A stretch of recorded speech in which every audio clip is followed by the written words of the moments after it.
Frankenbatting. Sounds scary, doesn't it?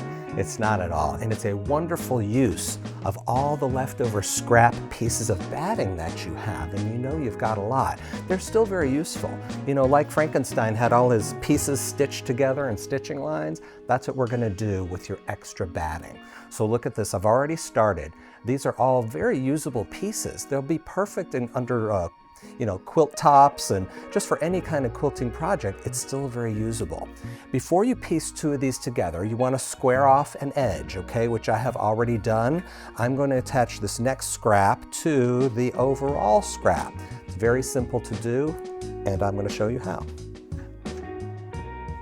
We want to use a large zigzag stitch. So on my machine, I'm touching zigzag, and I want to turn the width up to 7.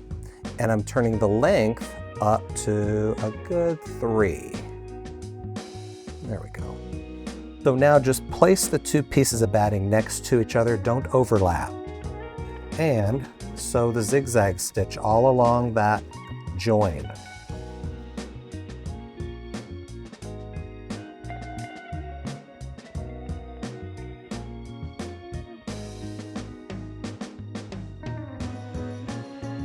And there we have it. Another piece added to it. It is Frankensteinish, but look at this nice space I've got, a big area. You can use this for your quilt tops and quilt blocks. It's a great way to save all those scraps. So I hope you give this a try, and happy sewing.